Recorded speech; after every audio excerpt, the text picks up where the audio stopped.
الله نحمده ونستعينه ونستغفره ونعوذ بالله من شرور أنفسنا ومن سيئات أعمالنا من يهده الله فلا مضل له ومن يضلله فلا هادي له وأشهد أن لا إله إلا الله وحده لا شريك له وأشهد أن سيدنا ونبينا ومولانا محمدا عبده ورسوله صلى الله تعالى عليه وعلى آله وصحبه وبارك وسلم تسليما كثيرا أما بعد فأعوذ بالله من الشيطان الرجيم بسم الله الرحمن الرحيم يا أيها الذين آمنوا كتب عليكم الصيام كما كتب على الذين من قبلكم لعلكم تتقون أياما معدودات صدق الله مولانا العظيم وبلغ رسوله النبي الكريم ونحن على ذلك من الشاهدين والشاكرين والحمد لله رب العالمين. بزرگان محترم اور برادران عزیز، رمضان شریف سے متعلق قرآن کریم کی آیت مبارکہ میں نے آپ کے سامنے تلاوت کی. اللہ جل شانہ سے دعا ہے، اللہ تعالیٰ سے درخواست ہے، اللہ تعالیٰ میری نیت کی اصلاح فرمائے، نیت کو درست فرما دے، خالص اس کی رضا کے لیے کہنے اور سننے کی توفیق عطا فرمائے.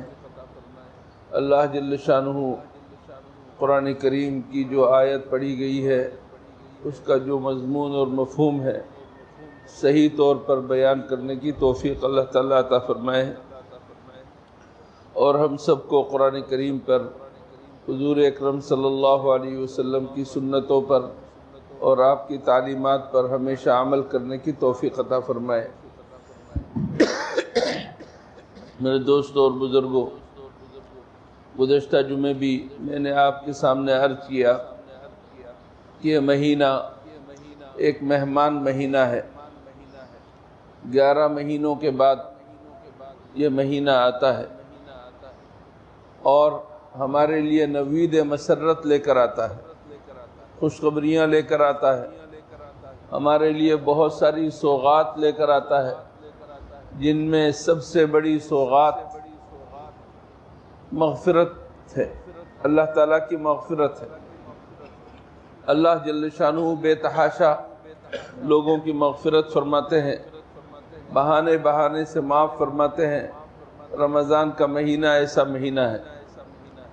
اس سے بھی بڑی سوغات ہمارے لیے جو یہ مہینہ لے کر آتا ہے وہ ہے کہ ہمیں دیندار بننے کی عادت ڈلواتا ہے. ہمیں اللہ تعالیٰ مجاہدہ کرواتا ہے کہ کچھ ریاضت کر لو، مجاہدہ کر لو، کچھ تکلیف اٹھا لو، کچھ مشق کر لو. اس مہینے کے اندر اگر تمہاری مشق درست رہی، اگر تمہاری ریاضت صحیح رہی تو باقی 11 مہینوں میں بھی تم ٹھیک رہو گے. کس چیز کی مشق ہے؟ اللہ تعالیٰ نے کھانا بند کر دیا، کھانا جائز تھا. پینا بند کر دیا، پینا جائز تھا. بیوی کے پاس جانا جائز تھا، اللہ تعالیٰ نے وہ بھی دن کے وقت بند کر دیا. ان تینوں چیزوں کے بند کرنے کا مقصد، جائز چیزوں کو ممنوع قرار دینے کا مقصد کیا ہے؟ کہ ہم اپنے جسم کو اور اپنے دل اور روح کو اس بات کا عادی بنائیں کہ اللہ جل شانہ کی محرمات تک نہ پہنچے، مکروہات تک نہ پہنچے، مشتبہات سے بچنے والے بنے. دیکھیے اللہ تعالیٰ نے ہمیں تقوی حاصل کرنے کے لیے کہا ہے. تقوی کسے کہتے ہیں؟ سمپل سی بات یہ ہے کہ تقوی کہتے ہیں، سادہ سی بات یہ ہے کہ تقوی کہتے ہیں گناہوں سے بچو. بس گناہ سے کوئی بچ گیا تو وہ بہت بڑا ولی اللہ ہے. گناہ سے بچ گیا تو وہ بہت بڑا اللہ کا دوست ہے، اللہ کا قریب ہے۔ اللہ کا ولی ہونے کے لیے سمندر پر پانی پر چلنا ضروری نہیں، ہوا پہ اڑنا ضروری نہیں۔ اللہ کا ولی بننے کے لیے صرف اتنی بات ضروری ہے کہ ایمان والا ہو اور گناہوں سے بچنے والا ہو۔ گناہوں سے بچ جائے اور اس کے اندر حقیقتاً ایمان ہو تو سمجھ لیجئے کہ وہ اللہ کا ولی ہے۔ اور یہ رمضان کا مہینہ ہمیں اللہ تعالیٰ نے دیا ہے ولی بننے کے لیے، ولی بنانے کے لیے، کہ ہم اللہ کے قریب ہو جائیں، اللہ کے دوست بن جائیں، اللہ ہی کو ماننے والے بن جائیں، اللہ ہی سے مانگنے والے بن جائیں، اللہ ہی کو داتا سمجھیں۔ یہ مہینہ ہمیں اللہ تعالیٰ نے اس کام کے لیے دیا ہے۔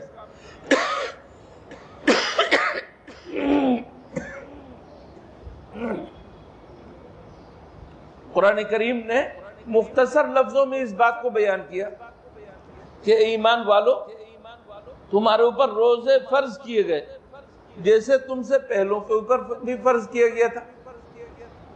روزہ فرض تھا تم سے پہلوں کے اوپر بھی، چاہے اس کیفیت کے ساتھ نہ ہو، کسی نہ کسی کیفیت سے دوسری امتیں بھی روزے رکھتی تھی، اور ہمارے اوپر بھی 1 مہینے کا روزہ فرض کیا گیا۔ اور فرض کرنے کا مقصد، اللہ کو تو یہ مقصد نہیں ہے نا کہ ہمیں بھوکا رکھنا مقصد ہو، ہمیں پیاسا رکھنا مقصد ہو، ہمیں اپنی جائز شہوت پوری کرنے سے اللہ تعالیٰ روکے۔ اللہ تعالیٰ کو اس سے کوئی غرض ہے ہی نہیں۔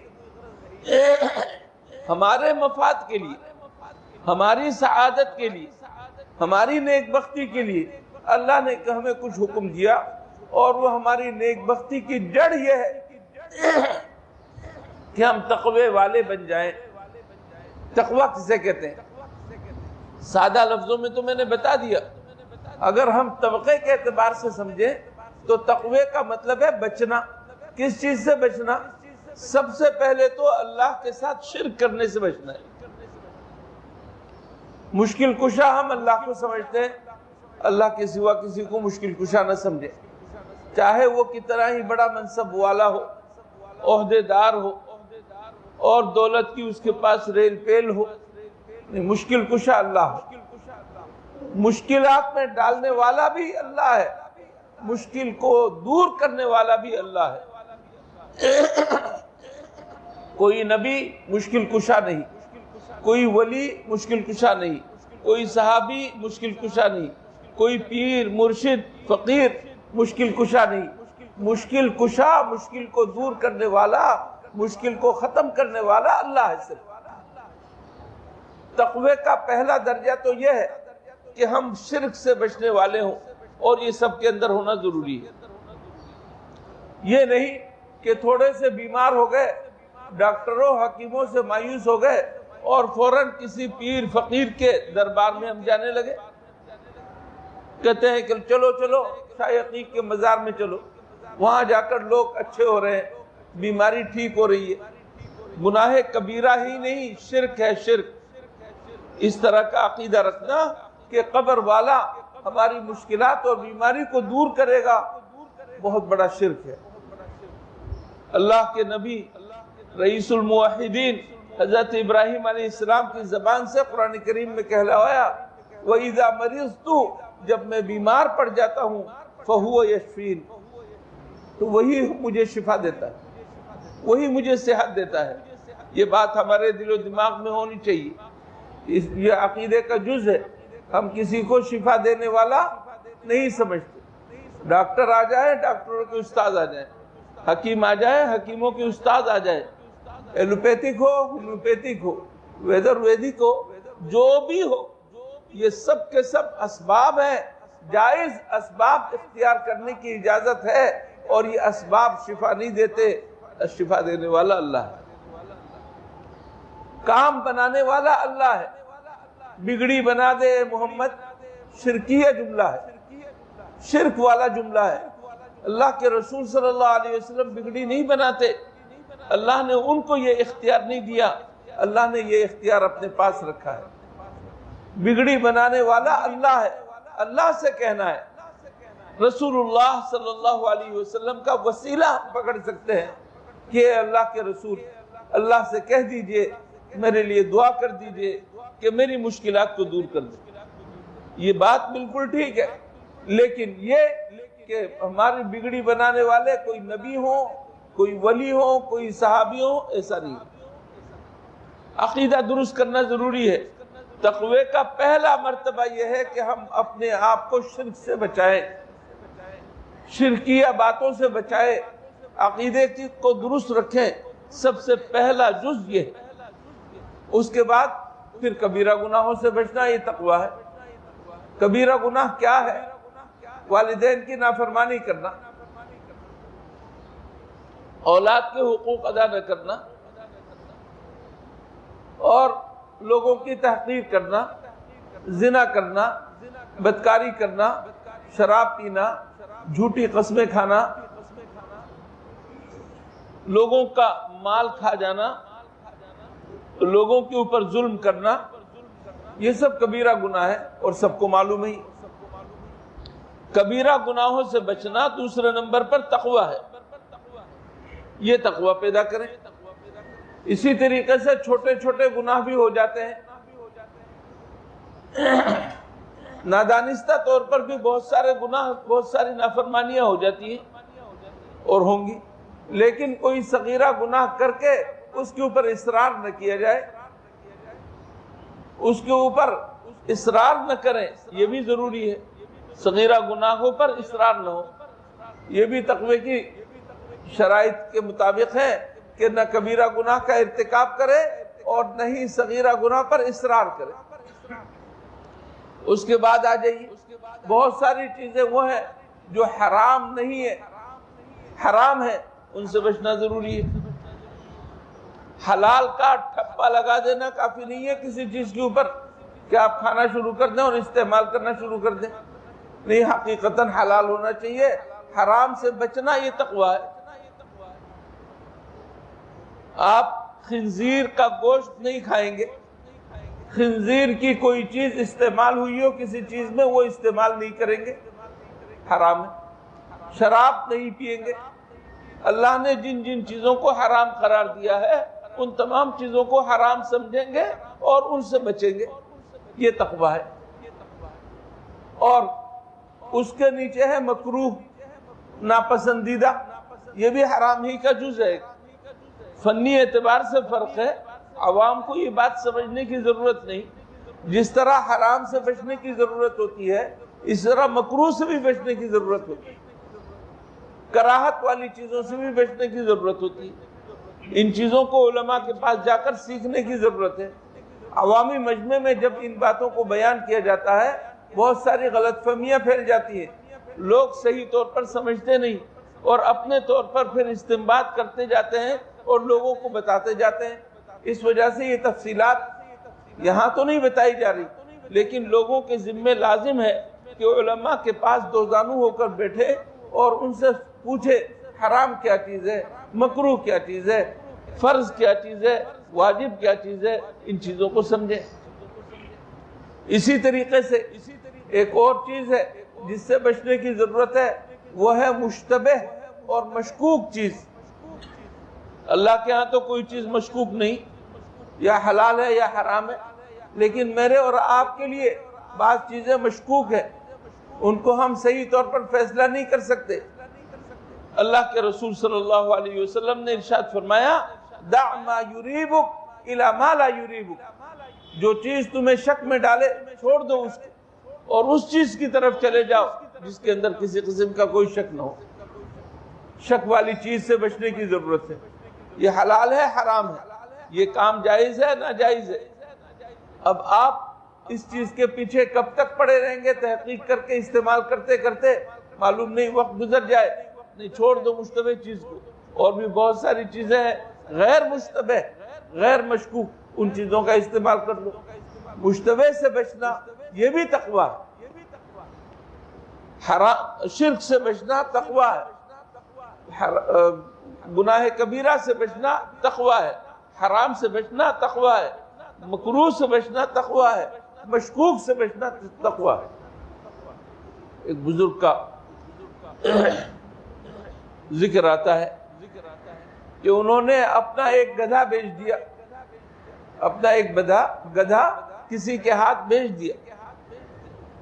وہ دوسرے دن تیسرے دن واپس لے کر آیا کہ آپ کا گدھا ہمارے پاس کچھ کھاتا پیتا ہی نہیں،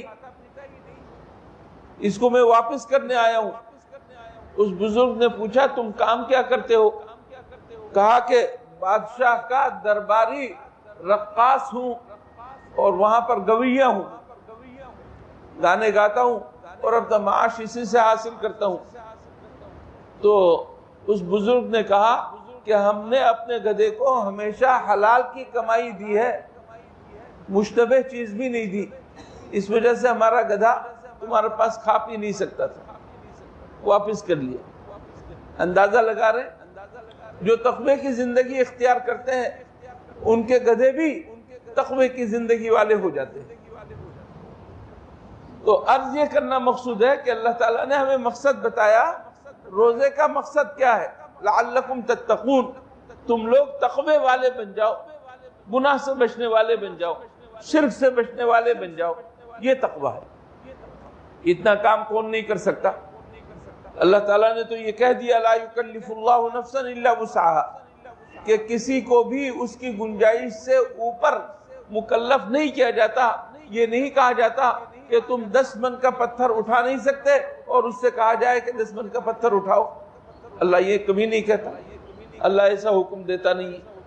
ہم یہ کام کر سکتے ہیں، اس وجہ سے اللہ نے حکم دیا ہے۔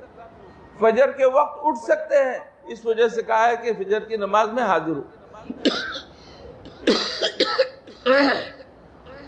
اسی طریقے سے اللہ نے ہمیں حکم دیا 1 مہینے روزے رکھو، اور اس کے اندر مستثنا کر دیا معذوروں کو۔ فمن کان مریضا او علی سفر فعدۃ من ایام اخر، بیمار ہے ابھی روزہ نہیں رکھ سکتے، کچھ دنوں کے بعد روزہ رکھ لو جب ٹھیک ہو جاؤ۔ سفر میں ہو، سفر میں مشقت ہے، ابھی روزہ نہیں رکھ سکتے، سفر ختم ہو جائے پھر روزہ رکھ لینا۔ 1 مہینے کا روزہ سب رکھیں گے، عاقل بالغ اور مریض نہ ہو، معذور نہ ہو تو ایسا شخص روزہ رکھے گا ضرور، مرد ہو یا عورت ہو۔ میرے دوست اور بزرگ، یہ اللہ تعالیٰ کی طرف سے حکم ہے، اور اس حکم کو منوانے کے لیے اور ہمارے لیے ہلکا کرنے کے لیے اللہ نے یہ فرمایا کہ ایام معدودات، بہت تھوڑے دن ہیں، یہ گنے چنے چند دن ہیں، اور گنے چنے دن ہی تو ہے، 12 مہینوں میں سے صرف 1 مہینہ، 12 مہینوں میں سے صرف 1 مہینہ، 30 دن 29 دن، اگر 29 دن ہو وہ بھی اللہ کے ہاں 30 دن ہے۔ اللہ تعالیٰ کے ہاں مہربانی مہربانی ہے، اللہ نے ہمیں مہمان کے طور پر یہ مہینہ عطا فرمایا، اس مہمان کا اکرام ہونا چاہیے۔ اور اس مہمان کا اکرام کیا ہے کہ ہم روزہ رکھیں اور روزے رکھ کر گناہ کے کام نہ کریں، روزے رکھ کر ہم اللہ کو مانیں اور اللہ کی اطاعت اور فرمانبرداری کی طرف آئیں۔ کام کرنے سے منع نہیں کیا، دھندا کرنے سے منع نہیں کیا، لیکن جو انہماک آپ دیگر مہینوں میں رکھتے ہیں تھوڑا سا وہاں ہلکا کر دیں، اللہ کی عبادت کی طرف آ جائے، اپنے آپ کو عادی بنا لے، مشقت اٹھانے، اللہ کے راستے میں تکلیف اٹھانے کا عادی بنا لے۔ صرف اتنی سی بات ہے۔ حضور اکرم صلی اللہ علیہ وسلم نے اس مہینے کی فضیلت کے طور پر کیا کچھ بیان فرمایا، آپ ذرا سنتے آ رہے ہیں۔ ایک حدیث میں آپ کے سامنے پڑھ کے اس کا ترجمہ کر دوں، آپ کو اندازہ ہوگا کہ اس مہینے کی عظمت کیا ہے۔ فرمایا کہ اذا کان اول لیلۃ من رمضان، جب رمضان کی پہلی رات آتی ہے، صفدت الشیاطین ومردت الجن، تمام شیاطین کو اور جنات میں جو سرکش قسم کے ہیں ان کو زنجیروں میں جکڑ دیا جاتا ہے، بند کر دیا جاتا ہے۔ ہم میں سے کوئی یہ نہ سوچے کہ رمضان میں تو ہر قسم کے گناہ جاری ہیں، شیاطین اگر بند ہو گئے ہیں تو پھر یہ گناہ کیسے ہو رہے ہیں؟ شیاطین کے بند ہونے کا اندازہ آپ اس بات سے لگا لیجئے کہ آپ کی مسجدیں الحمدللہ آباد ہونا شروع ہو گئی، عبادت کی طرف لوگ متوجہ ہو گئے ہیں، جو تلاوت نہیں کرتے تھے تلاوت کرنے لگے، جو ذکر نہیں کرتے تھے وہ ذکر کرنے لگے، اور ہم میں سے کتنے سارے لوگ ہیں الحمدللہ روزے مستقل رکھ رہے ہیں۔ یہ سب کیا ہے؟ شیطانوں کی طرف سے اب ڈھیل ہو گئی ہے کہ شیطان بند ہو گئے ہیں۔ اللہ تعالیٰ نے اس کے مقابلے میں لوگوں کے دلوں کے اندر یہ بات ڈال دی کہ اللہ کی طرف آ سکتے ہیں۔ 11 مہینے تک شیطان ہمارے پیچھے رہے اور ہمارے اوپر مسلط رہے، کچھ تو اثر ہوگا۔ ہمارے نفس کو تگڑا کیا، کچھ تو اثر ہوگا۔ نفس تو لگا ہوا ہے، نفس کی شیطنت بھی ہے، اور 11 مہینے تک شیطانوں نے جو اثرات ڈالے ہیں وہ بھی ہیں، اور یہ نہیں کہ سارے کے سارے شیاطین کو بند کر دیے جائے، بڑے بڑوں کو بند کیا جاتا ہے۔ اس وجہ سے کچھ شیاطین کھلے بھی ہیں، گناہ بھی ہیں اپنے اوپر، لیکن آپ کو معلوم ہے کہ رمضان میں گناہ کا جذبہ کم پڑ جاتا ہے، کمزور ہو جاتا ہے، اور عبادت کی طرف آنا آسان ہو جاتا ہے۔ چنانچہ اللہ جل شانہ کی طرف سے اعلان کیا گیا کہ جنت کے 8 دروازے ہیں، 8 کے 8 دروازے کھول دیے جاتے ہیں بندوں کو لانے کے لیے، اور جنت کو سجایا جاتا ہے۔ جنت کے سارے دروازے کھول دیے جاتے ہیں، فَلَمْ يُغْلَقْ مِنْهَا باب، ان میں سے کوئی دروازہ بند نہیں ہوتا۔ اور جہنم کے 7 دروازے ہیں، ان 7 کے 7 دروازوں کو بند کر دیا جاتا ہے، فَلَمْ يُفْتَحْ مِنْهَا باب، ان میں کوئی دروازہ کھولا نہیں جاتا۔ مقصد کیا ہے؟ مقصد یہ ہے کہ اللہ کے بندے آئیں اور جنت میں جائیں، اور اللہ کے بندے آئیں جہنم میں نہ جائیں۔ اللہ تعالیٰ نے آسانی پیدا کر دی، اور اللہ تعالیٰ نے یہ اپنے رسول صلی اللہ علیہ وسلم کے ذریعے سے بتلا بھی دیا۔ فَلَمْ يُفْتَحْ مِنْهَا باب، جہنم کا کوئی دروازہ کھلتا نہیں، جنت کا کوئی دروازہ بند رہتا نہیں۔ اور پھر اللہ کی طرف سے ایک ندا دینے والا ندا دیتا ہے، آواز دیتا ہے، اور اس آواز کو سننے کی ضرورت ہے۔ اہل ایمان سنتے ہیں اور لبیک کہتے ہیں۔ ندا کیا ہوتی ہے؟ آواز کیا دی جاتی ہے؟ کہا جاتا ہے یا باغی الخیر اقبل، اے خیر کے طلبگار، اے خیر کے چاہنے والے، خیر کا کام کرنے والے، دوسرے مہینوں میں تم خیر کا کام کرنا چاہتے تھے، توفیق نہیں ہوتی تھی، شیطان راستہ روک لیتا تھا، نفس راستہ کاٹ دیتا تھا۔ آج اگر تم اس طرف آنا چاہتے ہو، خیر کی طرف آگے بڑھو، تمہاری مدد ہو رہی ہے۔ یا باغی الخیر اقبل، اے خیر کے طلبگار، تم اپنے رشتہ داروں کو مدد کرنا چاہتے ہو، راشن دینا چاہتے ہو، راستہ کھلا ہوا ہے۔ تم اپنے غریب اور نادار بھائیوں کی ہمدردی کرنا چاہتے ہو، راستہ کھلا ہوا ہے۔ تم بیماروں کی بیمار پرسی اور تیمارداری کرنا چاہتے ہو، راستہ کھلا ہوا ہے۔ لوگوں کے ساتھ خیر خواہی کا جذبہ دکھانا چاہتے ہو، راستہ کھلا ہوا ہے۔ آؤ، تمہاری مدد ہوگی، تمہارے لیے کام کو آسان کیا جائے گا۔ کیسے کیسے لوگ جو پورے سال نماز تک نہیں پڑھتے، اپنے غریب بھائیوں کو دینے کے لیے قریہ قریہ گاؤں گاؤں جا رہے ہیں اور تقسیم کر رہے ہیں۔ کیا خیر کے طلبگار ہیں؟ اللہ نے ان کے لیے راستہ آسان کر دیا۔ اللہ تعالیٰ کی طرف سے توفیق نہ ہوتی تو وہ ایک دانہ بھی کسی کو نہیں دے سکتے، اور پورے مہینوں میں نہیں دیتے۔ یا باغی الخیر اقبل، اے خیر کے طلبگار آگے بڑھو۔ اللہ تعالیٰ نے اپنی رحمت کے دروازے کھول دیے، اور ندا دی جاتی ہے یا باغی الشر اقصر، اے شر کے طلبگار، پورے مہینے 11 مہینوں تک لت پت رہنے والے باز آ جاؤ، زناکاری میں مبتلا رہنے والے باز آ جاؤ، شراب نوشی میں مبتلا رہنے والے باز آ جاؤ، سٹا کھیلنے والے باز آ جاؤ، جوا کھیلنے والے باز آ جاؤ۔ یہ باز آنے کا مہینہ ہے، گناہوں سے بچنے کا مہینہ ہے، لوگوں کی ہمدردی کا مہینہ ہے، مواسات اور غمخواری کا مہینہ ہے، صبر کا مہینہ ہے، شکر کا مہینہ ہے۔ نیکیوں کی طرف آؤ، اور برائیوں سے اپنے آپ کو بچا لو.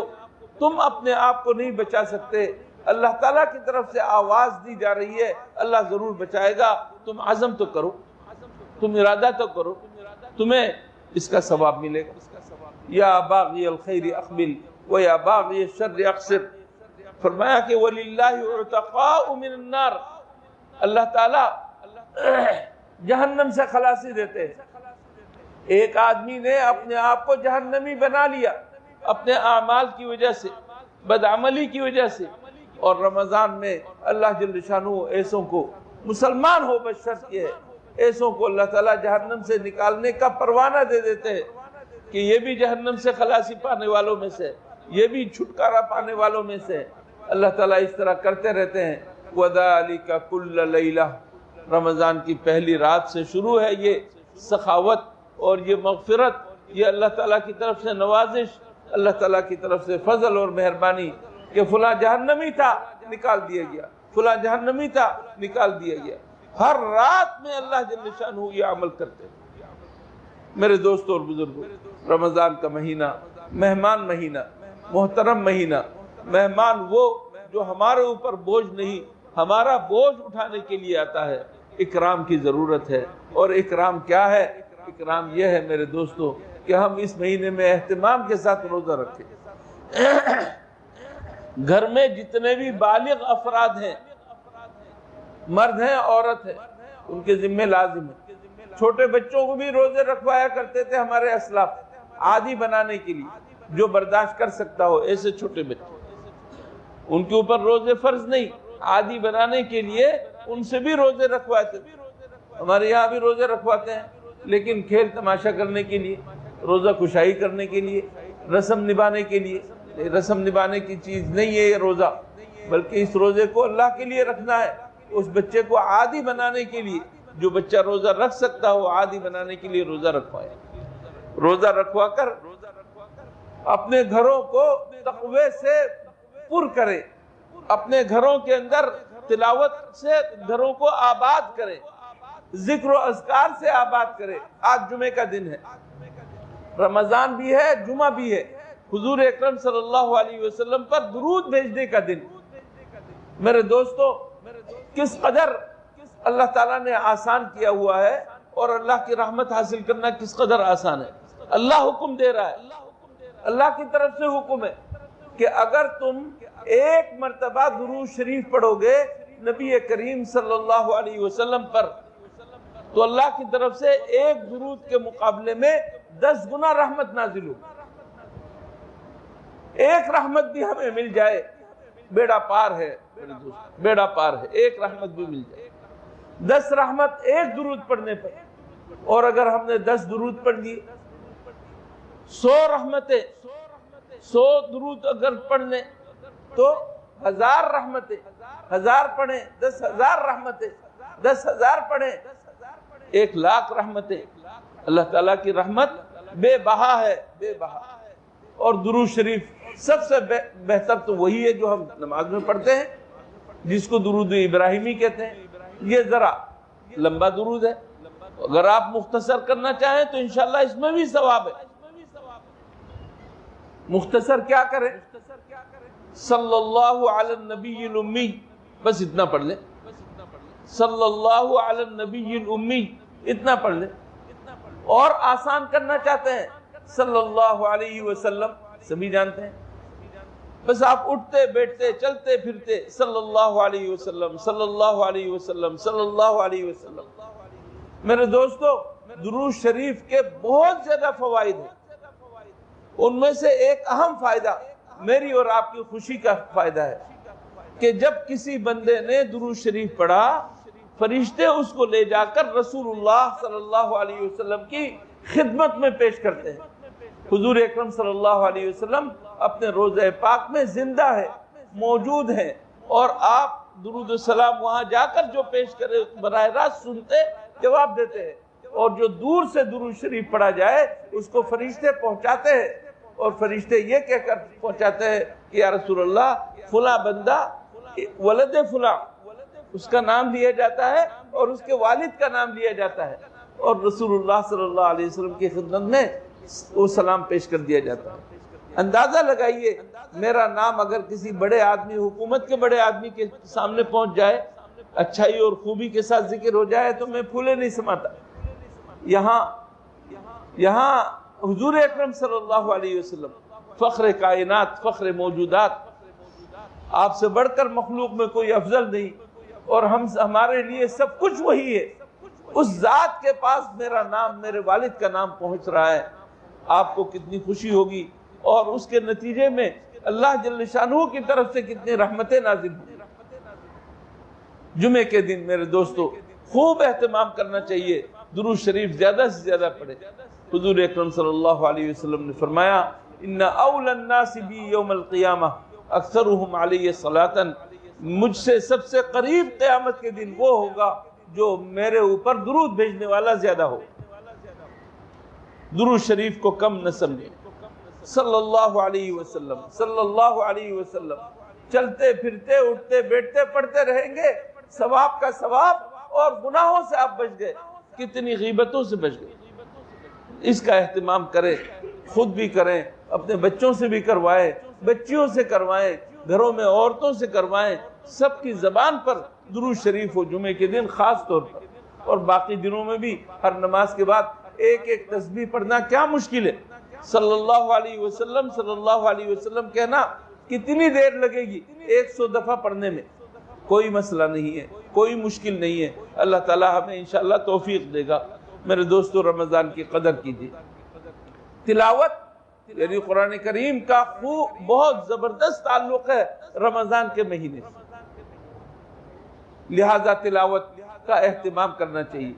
آج اگر آپ تلاوت کے عادی ہوں گے انشاءاللہ پورے سال تلاوت کرنے کے عادی بن جائیں گے۔ چاہے تھوڑی سی تلاوت ہو لیکن تلاوت ضرور کریں، گھر میں کریں، مسجد میں کریں، دکان میں کریں۔ قرآن شریف رکھنا کوئی مشکل کام نہیں، قرآن شریف رکھ لے، ایک صفحہ پڑھ لے، 2 صفحے پڑھ لیں، 1 رکوع پڑھ لے، 2 رکوع پڑھ لیں، پڑھیں ضرور، تلاوت کا اہتمام کریں۔